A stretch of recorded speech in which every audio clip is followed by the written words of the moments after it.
Hey everyone, welcome in to another daily editorial here on the KE Report. Corey and Chad here chatting with Jordan Roy-Byrne, founder and editor of The Daily Gold.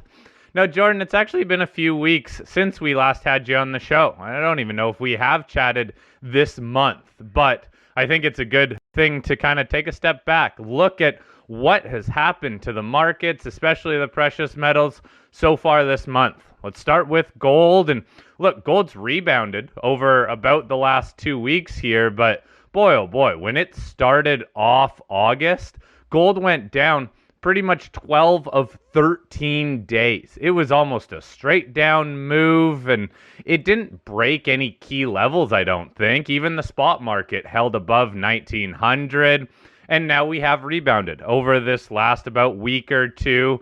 Haven't exactly gotten back to where we started the month, but I know some people are a bit more encouraged by that rebound in gold.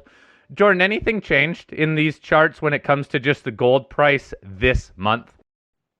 Corey, I would say not really. I mean, looking at the month, it's a situation where you had all markets were being hurt by the rise in long-term bond yields.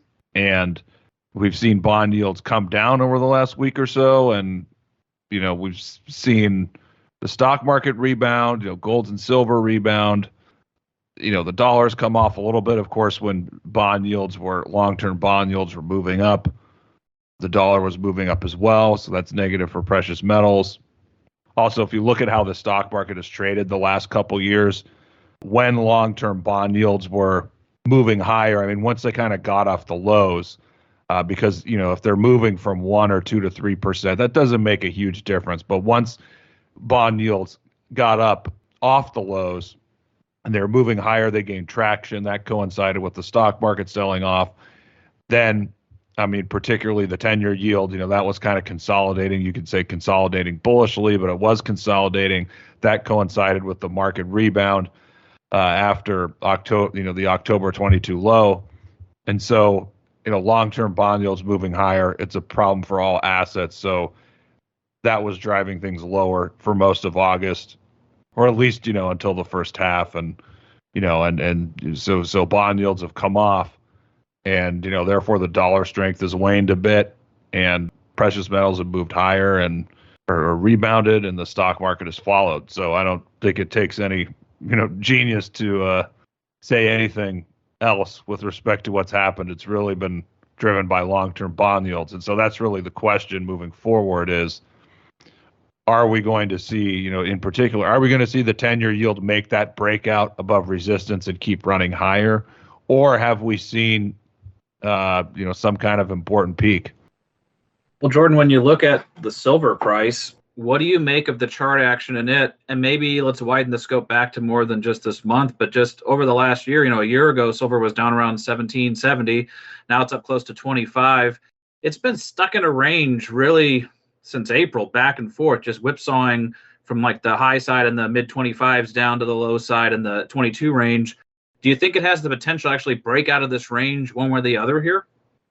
I would say yes. I mean, I personally will be skeptical until it happens, but yes, I mean, I am going to do a video on silver because technically it is coming to somewhat of a decision point. Because interestingly, the last two lows, I mean, you had the low in the middle of June and then the low in August, silver bounced off the 400-day moving average. And if you go back and look at the last 25 years, and the 400-day moving average, by the way, I think it's flat or maybe sloping a tiny bit higher. If you go back over the last 20 to 25 years and you look at points when silver has bounced off the 400-day moving average, when it has been flat or sloping up, it's made some, really big moves after that. So, and it's happened twice in the last couple of months. So that's significant. And at the same time, if you're looking at, be it a weekly, monthly, or even a quarterly chart, you see significant resistance around, 26, 27, even looking at the daily chart, there's a lot of resistance, 24.5 to 25.5. So, I mean, this is an interesting point because if silver could, just looking at the weekly chart, like if we could see silver make a weekly close above 26, there's a potential measured upside target of around 34, 35. And so I'm not predicting that that's going to happen. I'm just saying if you're telling me silver's going to break above 26 and there's going to be more of a move higher, I think that's the potential bullish outcome. Just, look at it, silver by itself. And another thing is if you look at silver against foreign currencies, another way of looking at this is silver multiplied by the US dollar basket. So silver against foreign currencies, that's actually really close to, like, I want to say a 12-year high. It's been trading in this base for a while. So really an interesting setup here for silver. Gun to my head, I really don't know which way it's going to move. I mean, we could speculate on the fundamentals because I'm always thinking about, what's the narrative or what's the fundamental development that is going to justify a lot more buying coming in and silver getting to 34, 35. I think the narrative would probably be the Fed stops hiking and you see some kind of you see maybe the start of rate cuts before the economy gets into a recession. So kind of like people might remember that move we had in 2007 before the recession. I'm not saying there's going to be a 2008 repeat, but I mean, if the recession risk doesn't increase significantly and it's kind of a more stagflation risk where inflation is a bigger problem, and then the Fed really gets into a pickle where, they might have to cut rates even though it's not the best, the best policy at that point. I think that's something that could, potentially justify silver outperforming gold and moving to 34, 35. However, on the other hand, if you would see silver have this big failure, be it at 25 or 26 again, and recession risk really starts to increase. Well, I mean, if you have that kind of failure, I think it would be in line with the recession risk is really increasing and it's kind of overtaking the risk of, be it inflation or stagflation. So, I mean, it's just where we are. It's at a really interesting point because we know that probably in the next 12 or 15 months, a recession is coming. And at the same time, yes, statistically, inflation is coming down. But in the big picture, if you look at long-term inflation expectations, you look at core PCI, or those things have not come down that significantly. So, we're kind of at a crossroads, and we could continue to be at a crossroads. I don't know for, another 6 or 9 months where we're not quite sure which way it's going to go, even though I think it's going to end in a recession. So I think that backdrop right now, or especially over the next couple of quarters, it's really difficult to get a sense of where it's going to go, before a recession comes in. And, again, if the risk is more skewed towards stagflation, you actually get a rate cut at some point in there, I think that could propel silver to that breakout possibly. Yeah, you look at that monthly chart for silver, and it's actually trading in a tighter and tighter range. It's had some lower highs, but then it also has these higher lows, at least just over the last year. But man, a break to 34, 35, that would be also about a 12, 13-year high for silver. Would that be a short covering rally, though, Jordan? Because I've read a lot about the potential for short covering rallies in the precious metals. Not necessarily, because if you would get silver breaking above, 26, 27, that would bring in a lot of the momentum traders, people who just, they're never going to buy gold and silver, but if they see it looks good on the chart and it breaks out and it's going up, that could attract a lot of momentum players basically, and traders who basically just, they buy things that are going up and they sell things that are going down. I mean, with respect to short covering, I'm not really sure looking at gold and silver as well. I don't think there's a huge short position in either of those, be it speculative short position or even a commercial short position. I don't see anything that's that significant at this point in time. Well, Jordan, let's pivot over to the mining stocks. A lot of people listening, in addition to maybe stacking the physical metals, also are heavily invested in the mining sector. It's helpful just to look at GDX and GDXJ as they contain a lot of the big producers. They include the majors and the mid-tiers. When you look at GDX or GDXJ, what kind of a chart pattern are you picking up on? What kind of support and resistance levels do you think are worth noting? Yeah, I mean, the charts, and I'm kind of struggling here for words because honestly, the charts look, I mean, if you're backing out, you don't always want to go by looks, but if you're backing out like 5 years, they don't look that ugly. But if you're looking at, like, say, a 1 year chart, it looks just kind of ugly and volatile. And as long as we stay above that low in the first quarter for both the mining ETFs, I mean, you could say that we're still in an uptrend where you do have higher highs and you do have higher lows. So that's really the key. But the question is, does that mean that, we're going to see these things run back to their April highs?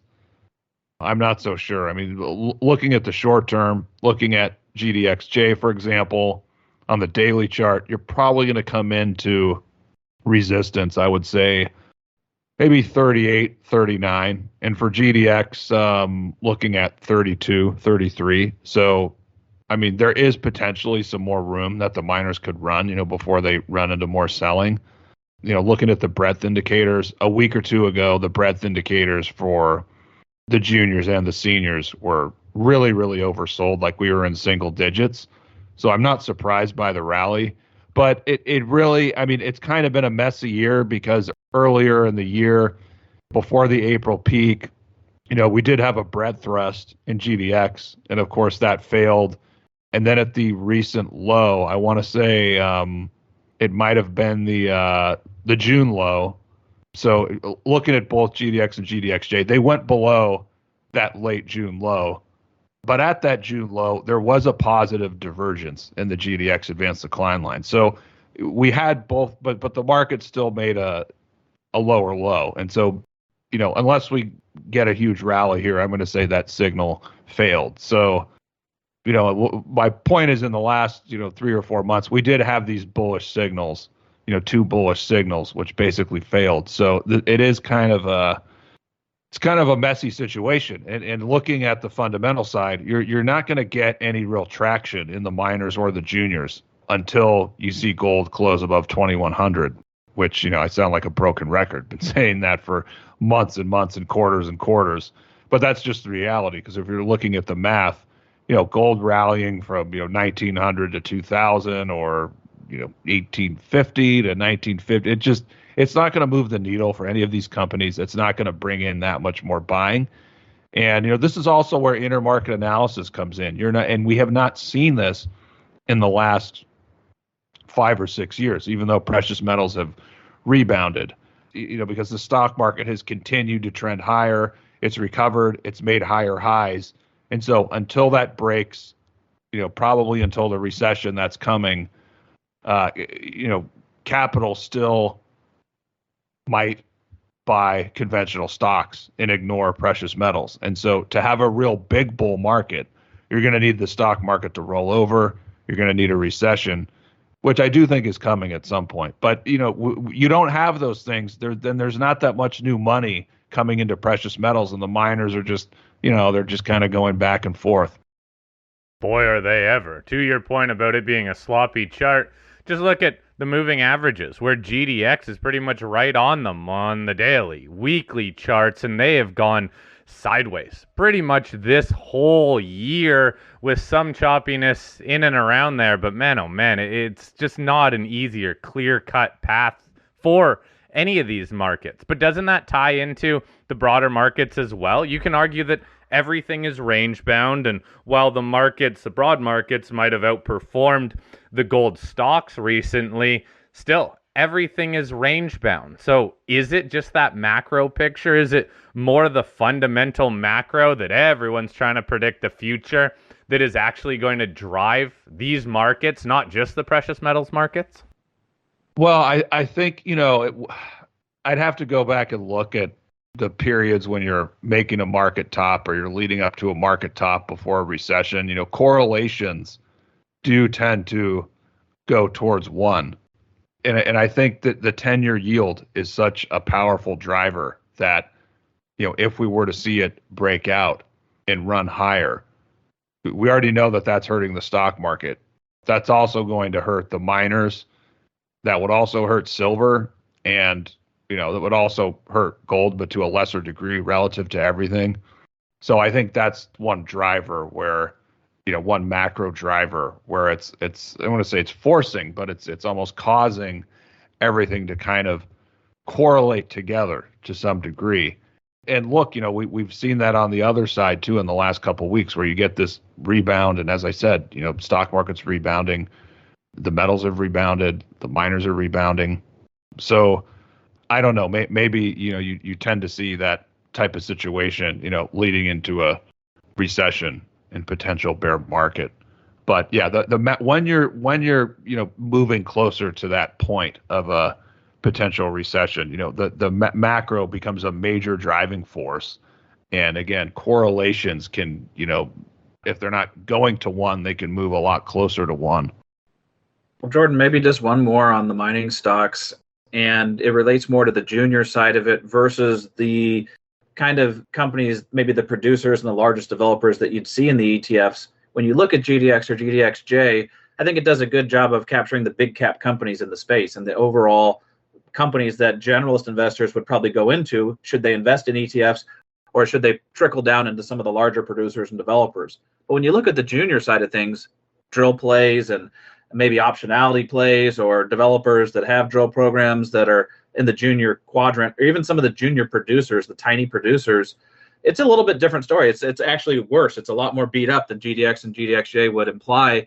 How are you personally investing in companies that would be in the GDX or GDXJ versus the smaller cap juniors that have really gotten a bit more beat up? Yeah, well, I don't like the juniors that are the GDXJ. I mean, they tend to be too large, but I will say I think me personally, I've tried to, review all the companies on my list. I'm still going over those and, figuring out which companies are actually the strongest and, looking at, which have the most potential for value creation. I tend to favor producers just because I think the money is going to go into producers first. And I think producers, even some large producers, I mean, if they have growth potential, they're actually cheap enough at this point. Some of the larger, more higher quality ones, they're cheap enough at this point that you could get, a 3x, 5x, or 7x in a few years, if we do get that bull market. So I think that's one potential area where you could kind of lower your risk a little bit. But at the same time, I think you can go over some developers and explorers and find a few here and there that they have quality assets and they're cheap enough that if you get a bull market, they could 5x, 7x, or 10x. So, it all comes down to these companies, the quality of the assets that they have, and what's their potential to really create value over the next couple of years. Again, if it's producers, you want to find those companies that can grow their production, that have quality assets. I mean, if they're building mines, they're able to build, a mine without huge cost blowouts. And then on the explorer developer side, I think you can, there's some spots there where you can really find a lot of value. And to what you were saying at the beginning of your question, it makes sense that these companies are they're worse off because most of these companies don't make money. There's been a lot of dilution. They outperform on the way up, they underperform on the way down, and it's been 3 years now. It's been a 3-year bear market. And so a lot of just think about the dilution for a lot of these non-producers, these non-producer junior, how much money they've had to raise in the last 3 years, even if they have a quality asset. I mean, it's probably 25% dilution at least. And then on top of that, you factor in how much costs have gone up in the last 3 years. Like you could say, okay, the gold price was 2,000, the average cost of a project was 1,000. Well, right now it's 1,350, and the gold price is at 1,900 or 1,950. That's a significant decline. So it's it's the dilution, and then it's the math, and then it's the factor that you're 3 years into a bear market, and that these things naturally underperform on the way down. And on top of that, I've seen some valuation charts, particularly in the last 3 or 4 or 5 months. The valuations on everything in the sector have really gone down. Which, I mean, that's good if you have cash and you're a buyer. But I think all these things explain why the juniors are in the dumps. And so I always say now is the time, but really now is the time to take a second and third look at all these companies and try and uncover the 5 or 10 or 15% of them where, okay, yeah, this is down 70%, but they actually have a quality asset. Like this is going to be a mine. Someone will want to buy this at some point. So, I mean, that's kind of, my view of the situation, what I'm personally doing, taking that second and third look at everything again. And I like, I skew towards producers, but I do think that, for the non-producers, that, I mean, you can find some, not necessarily like A plus or A assets, but, you could probably find some companies that maybe they have like a B plus asset or a B asset and they're 70% or 80% off their highs. I mean, those, we get a breakout in gold in the next 12 months in a real bull market. Those are the things that are going to rapidly move, when money starts coming into the sector and gold makes that breakout. Oh, yeah. Hey, we've heard from a number of people just how cheap these stocks are. And look, it almost feels like every stock, every gold stock or precious metal stock is down 70%. But hey, you need to initially really make sure that they can keep the lights on, that they're not going back to the market anytime soon because of how tough the financing environment is. But look, if you have a long enough time frame, I'm sure you can get some really good deals. The problem being, well, there's a lot of cheap stocks out there, and we really just need sentiment to turn around and help the wider, broader gold stocks more than anything. Jordan, thank you for your time. It's good chatting with you again. We'll chat again, I'm sure, in the next couple weeks. I hope you have a great rest of your week.